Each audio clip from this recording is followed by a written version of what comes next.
Alright, today I'm going to show you how I make my barbacoa. I love this because a chuck roast is easily available at most grocery stores. It's really affordable, and you can make this barbacoa once and spread it out over a couple meals. So let's get started. This is going to be another quick video just showing you a basic how-to and something that I make in my kitchen often that I think would add a lot of value to your kitchen at home. Okay, so we want to start by patting down your chuck roast so that it's nice and dry because we're going to sear on both sides in a pan. You're going to use whatever salt you have on both sides to gently season it. Now, I'm going to use a Dutch oven here, but you could certainly use a crock pot.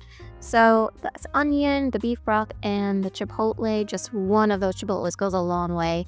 I'm going to blend up together, and that's what is going to kind of bathe this chuck roast as it cooks in your oven for a couple hours. And like always, I'll put the recipe in the description. So this video was more of just like a general how-to. So once it's in on both sides, I placed that liquid broth of the chipotle and the beef broth and the onion over it.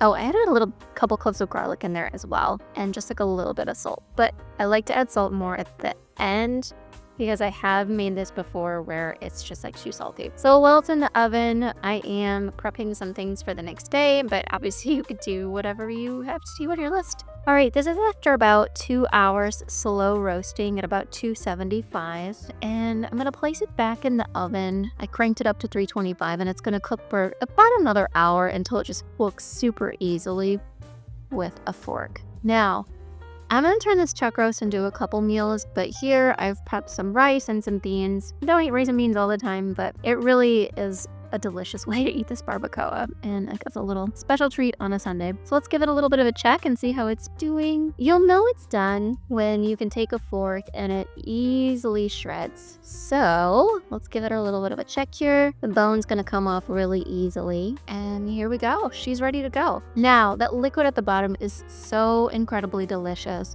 but if you want to lighten it up, you can just take the beef out of it, and that'll obviously save you a lot of calories because there is a lot of fat in there, but don't be afraid of fat. A tip if you want this a little bit lighter. All right, so we're gonna place it in a bowl, and now it's ready for, tonight or the night you make it, or you can always put this in the fridge and then just heat it up in a pan as needed throughout the week as you add it to certain meals, which is really actually a nice bit to go. So if you have time on like a Saturday or Sunday to do this chuck roast, but maybe you don't want it until like Tuesday or Wednesday, totally fine. Now, I made a bunch of things. I was busy in the kitchen today. I prepped some lettuce because we're gonna do some like lettuce, rice, and bean bowls. I made this delicious homemade tomatillo salsa recipe for that another day. This is like liquid gold. I love that recipe. I did some homemade guac and some radishes, and then cut up some cilantro and onion for some more flavor. And it really made like this most delicious bowl. Such a great treat for this time of year. I would say if this is gonna be like more of a summertime meal, you could leave out the rice and beans and just make this into like a lighter salad, or just like the barbacoa on its own with whatever you like on the side. You can do rice cauliflower if you want to keep it low carb. One of my favorite ways to make it though is this next clip,